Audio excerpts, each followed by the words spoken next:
if we're going to save the planet, the entrepreneurs need to be in the leadership mode because we are creating changes. We are creating new innovation, big solutions that will help save the planet. And without innovation, clean tech innovation, we're not going to get there. Welcome to Cleantech Forward, a Foresight podcast where we explore clean tech customers, capital, and Canada's path to net zero. Tune in to learn more about Canada's most exciting clean tech startups, industry success stories, investor insights, and academic initiatives as we accelerate the growth and impact of clean tech together. Welcome to Cleantech Forward. I'm Jeanette Jackson, CEO of Foresight Canada. Today, I'm speaking with the founder and CEO of Startup Genome, Gauthier. Startup Genome is an innovation-focused policy advisory and research firm that provides snapshots of the global startup ecosystem's development that can be used to fuel sustained economic growth. In 2022, Startup Genome produced the first cleantech-specific edition of the Global Startup Ecosystems Report. On this episode of Cleantech Forward, JF and I go over some of the findings of that report, why it is so important that they produce a cleantech-focused version of the report, and what startup ecosystems need to flourish. This Cleantech Forward podcast is supported by Gowling WLG. A global leader in intellectual property law, Gowling WLG works alongside Canadian cleantech companies to develop IP strategies that maximize business opportunities and increase market share while protecting valuable innovation. From idea to investment to international expansion, Gowling WLG understands the potential of your intellectual property at every stage of growth. Visit gowlingwlg.com/cleantech to learn how they can support your business today. JF, welcome to Cleantech Forward. Thank you so much, Jeanette. So we have been talking a lot behind the scenes on some incredible initiatives, including your Global Startup Ecosystem Report on clean tech. Before we dive into that, why don't you tell the listeners, how did you get into becoming an entrepreneur and then navigating your way to climate and sustainability? Well, I worked in innovation for a while and started my own firm, M&A and consulting, and got hired as CEO of one of my tech software clients. And then once you get the bug of working for a small company, then I think you have it for the rest of your life. So I kept working with startup, created 5 companies, 2 exits, 2 measurable failures. And the last one after our last exit has been a spin-off, which has created Startup Genome.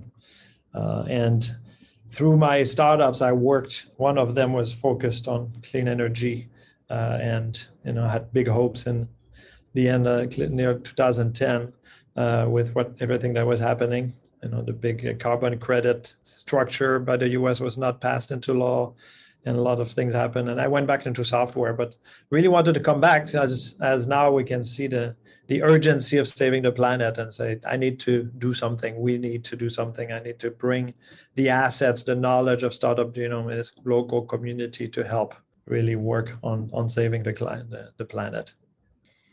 I feel like we must have crossed paths at the San Francisco airport in 2010, 2011, as I was running a clean tech company and trying to scale that. It was definitely a hot time, and ironically, able to keep some momentum even after the 2009, financial crisis. Before we get into what you're working on now, what advice would you give to entrepreneurs in climate and sustainability? Challenges, opportunities? Yeah, it's like in tech, what we've seen is that this hidden success factor is community, right? And because we work on the ecosystem level, and we've done all the big research on success factors at the startup level and at the ecosystem level, we see that the gift that keeps on giving is your community, your relationship with founders that bring you knowledge around your space, companies that succeeded and failed and that you can learn from, sources of employees, of investors, of customers. So this is really the thing that I emphasize all the time. It's not a waste of time to meet people and becoming close and helping them, and they're going to help you also.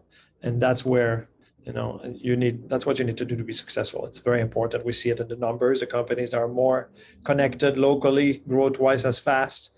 Those that can get out of their country earlier grow a lot faster, about 2 times faster also, which means, and they usually are able to get out of their country because they have global connections. And in clean tech, it's even more important because your markets are very fragmented. They're fragmented across all the clean tech. It's really 5 sectors and dozens of industries, but these industries are not concentrated like the software markets, where you go to London, New York, San Francisco, and Singapore, and you get access to 60, 70, 80% of the world's buyer of software. In clean tech, it's not like that. Right? The agriculture companies, they're fragmented by nation oftentimes, and the utilities also. So you need a lot more relationships. You need to really broaden your network globally to be able to succeed at global market reach.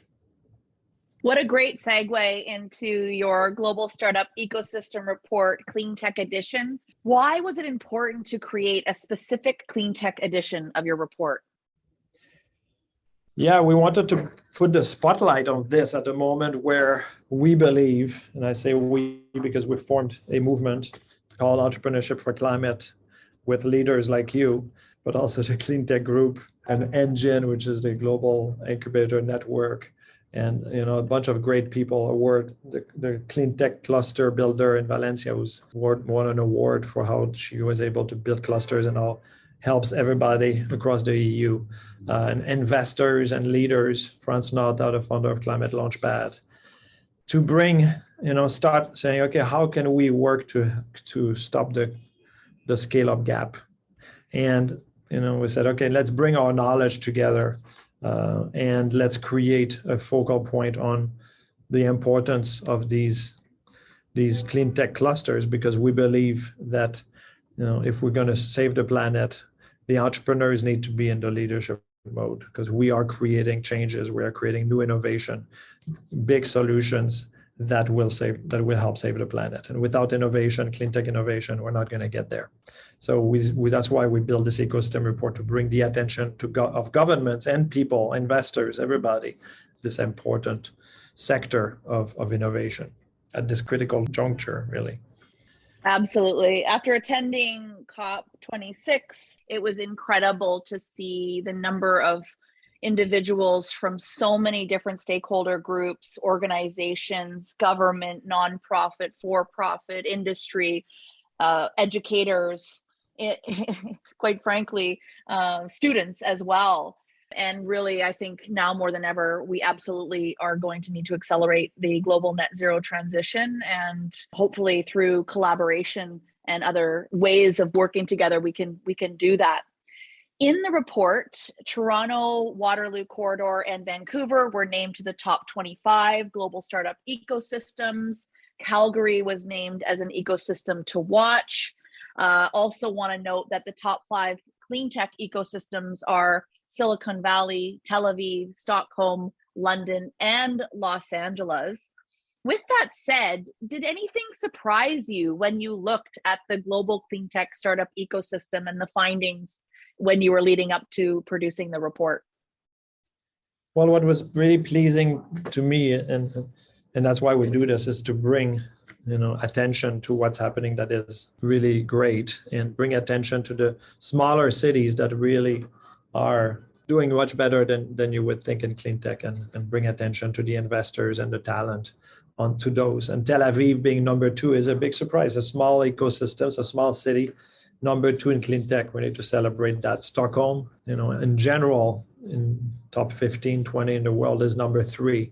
And Sweden having 2 in the top 10. Gothenburg is number 14. And so we want to bring attention to that. When we think about innovation, we'll often think about the US and London and China and the main cities of innovation. But in clean tech, it's very different. Sweden has the 3rd most prolific at generating clean tech innovation. So you have the US, right? 300 something million people. China, 1 billion. They're number 1 and 2, of course. But this country of 10 million people is number 3. And Canada, with, as you said, Toronto, Waterloo in 12, Vancouver 16, Canada as 2 in the top 20 country of, a bit more than 40 million, I believe right now. And you can see Amsterdam's number 7, Berlin, right? A lot of cities that you don't see in other sectors. Denver, Boulder at number 13, Helsinki number 20. So this is really important as an innovator to see those hotbeds of innovation in your sector, because they are sources of partnership, innovation that you want to pay attention to, as you can learn from, but also sources of talent, investors, right? If there's a lot of startups and scale-ups in those regions, because there's a lot of investment, because the government started allocating a lot of money also to creating fund of funds and VCs that invest in the sector. So these are the surprises, if you will, from point of view that we want to bring attention to. And then after that, we look at, what are the bigger contributors in terms of continents. Of course, North America, most of the top 20, Europe, no surprise. Asia, surprising, is only 2. Beijing, number 9, Delhi, 25. So really, you can see that Asia is behind, but China has, as we saw during COP26, has committed to catching up. And I can see it in our work with the national institutes and in China. And a lot of 2x increase in Series B plus in 2020 only in Asia in clean tech. The other big thing to note is this big inflation in valuation, 176% higher valuation in Series B in 2021 versus 2020. So it's a hot sector. And of course, the number of innovation doesn't increase because there's a lot of capital flowing in. And we've seen it before, right? When the daughter of John Doerr at Kleiner Perkins cried seeing Al Gore's movie, Al Gore suddenly joined Kleiner Perkins, and John Doerr was like, we're going to solve clean tech with the billions of dollars and the know-how of Silicon Valley. But it didn't work.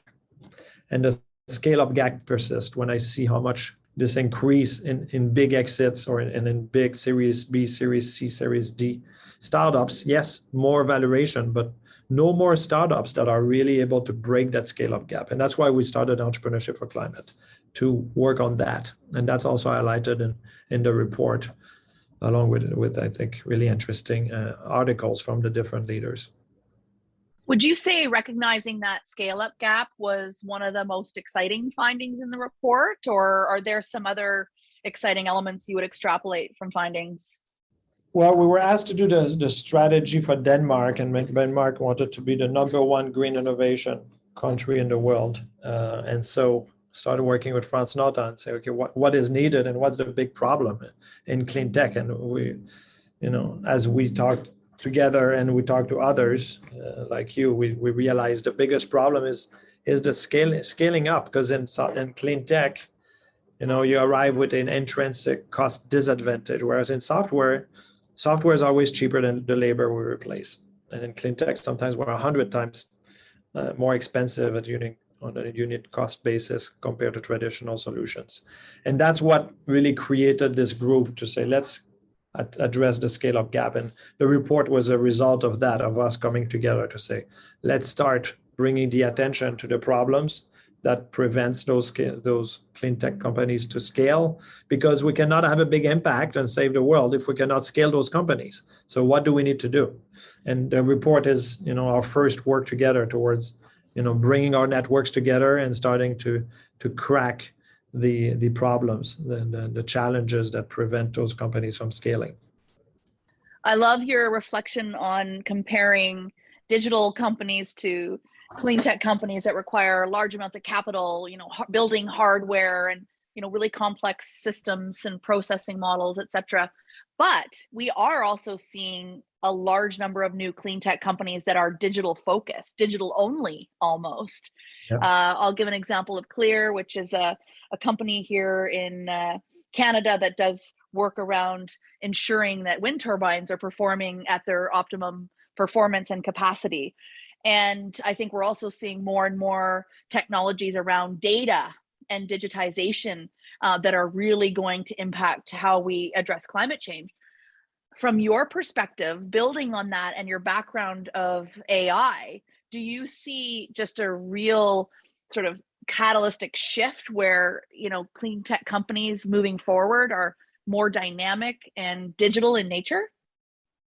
Yes, they are. And then, as it is happening across all industries, all sectors, right, there's a convergence, and software is being used to solve all kind of problems. And AI is also on that same road that software was 10, 20 years ago. But, now we looked at the last year when we categorized all startups in the world, 2 million small companies, and 40% of them were using AI, right? And claimed it in their little text describing their company. So it's the new party, right? The new Play-Doh.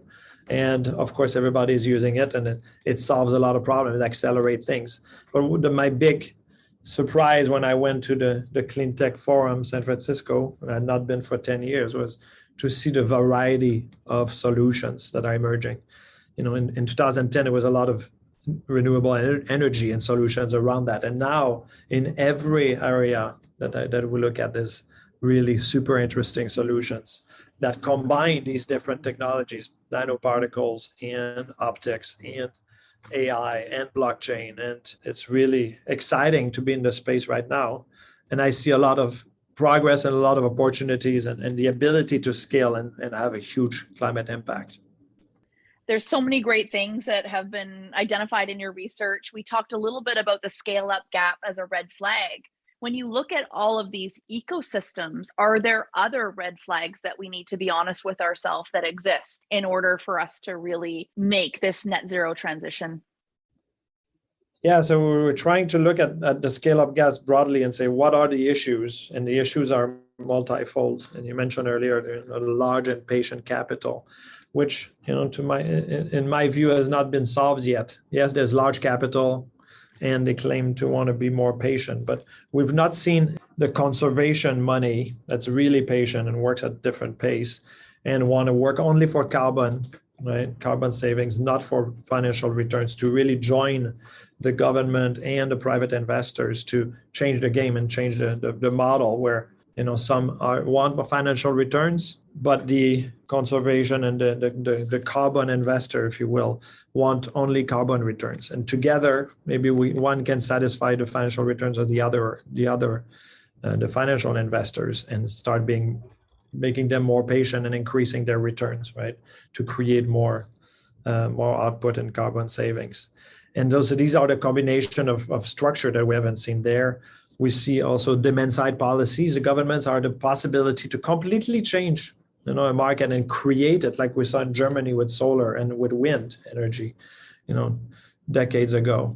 And we don't see a lot of those, right? These things that say, we need to put 1% of carbon negative concrete in the ground in our projects in 2023. You need to start all the corporations. Corporations are not going to do it themselves. And so these demand side policy, we don't see them and really happen. And now we're bringing our governments as Startup Genome to start thinking about that. How do we create policies that will tilt the scale in favor of clean tech solutions instead of traditional solutions? Even when the big engineering companies say, I'm not putting anything on the ground that's not been on the ground for 20 years. Well, how do we break that? Only with our societies, our governments who represent ourselves say, okay, we'll make a rule so that they need to start putting things in the ground. And of course, the scaling gaps is also skills, right? A lot of these cities have some experience or a lot of experience in scaling software companies, but the experience of the clean tech community itself in scaling companies is still low, right? So we need to start bringing this scaling expertise from software and from those who also succeeded in clean energy and clean technologies to bring and come help our young, energetic founders and executives teams that have great solution to scale and help them out. And so in all of these cities, we're working on these three facets to really start unlocking the potential to scale and help them actually succeed, so that in a few years we can start seeing some of the biggest companies in the world being clean tech companies. So in order to do that, I'm hearing there's an opportunity for lots of collaboration. I know personally, I've enjoyed our conversations around how we take some of Canada's scale-up programs to the next level by tapping into Startup Genome's incredible international network and expertise. How important is collaboration, not only in scaling ventures, but creating ecosystems important to, again, accelerating this net zero transition? Yeah, it always sounds fluffy when we say it, but now we have created methods to measure the quality of a community, how connected it is, and more just I have a lot of LinkedIn profiles that I'm connected to, but actually people who care about me and I care about them, I'm connected. I know what they're doing and what they're doing, and then helping each other, right? Spending actual time helping the other person's business, and we learn a lot when they do that. And it seems fuzzy, but now we've demonstrated that actually the cities that do it, that have a better culture of helping each other, really see the ecosystem growing faster, and the startups that are more connected grow faster. And that's the story of Silicon Valley versus Boston. They were both number one in semiconductors, but in Silicon Valley, they were a prevention of enforcing non-compete agreements, which started people talking about all kind of things they do and how they do it. And we often talk about that in Silicon Valley. It looks like we all work for the same company, right? We help each other a lot. And in Boston, it was not like that. And in every city we look, those that have that culture, like Tel Aviv is renowned for that as well. Helsinki, you can see them really accelerating. And that means at the personal level, it works also. And it's so important because we need to learn from each other. We need to network. We need to care about each other. We need to give back. And when we're successful, especially, we need to give back. And we see people wanting to give back, but we need to help them put a structure around them so that they can do it effectively. For me, when I want to give back and mentor Canadian startups, it's very difficult because I've been in Silicon Valley for 25 years. So I don't know anyone. There's no structure to help me say, I'm going to show up on Thursday at 4 p.m. and for 1 hour, I'm going to help this great entrepreneur. There's no structure like that, but there's a lot of Canadian expats all over the world who want to give back to their home country startups. So we need to bring awareness, that power of all the Canadian communities all over the world who are top leaders in so many tech companies and client companies like agricultural firm, utilities, and help them structure a program so that they can efficiently give back and help our young startups succeed much faster on the global scene. All right, JF, it's been an incredible amount of work that you and your team at Startup Genome have done for the global clean tech community over the last many years. Is there anything you want to close off with sharing with the Cleantech Forward network and community? Well, thank you so much for doing your work, because the work of bringing people together, building community, is the foundation of successful ecosystem of startups and of successful startups built upon it. Right? We always remind people that if Zuckerberg had been in Lagos, his chances of success were in building a Facebook was 0%, maybe 0.1%. But it's the community of Silicon Valley that built Facebook, and that's going to be true for all of this clean tech success we'll see in the next 5-10 years. It requires a lot of help from customers, suppliers, partners, founders, and executives, and talent working together, and even government helping with policy. So thank you for the work you're doing, and everybody, I encourage you to help build communities and help each other. Give first. Thank you, JF. It's been incredible having you, and look forward to talking to you soon. Thanks for listening. Don't forget to share and subscribe to Cleantech Forward, and leave us a rating and review on iTunes or Apple Podcasts. We'll be back next time with Tatiana Estevez-Carlucci, the founder and CEO of Permalution, to talk about their fog harvesting technology. I can't wait for you to learn about it. See you soon. To learn more about Foresight's programs, events, and more, visit us at foresightcac.com or follow us on social at Foresight CAC.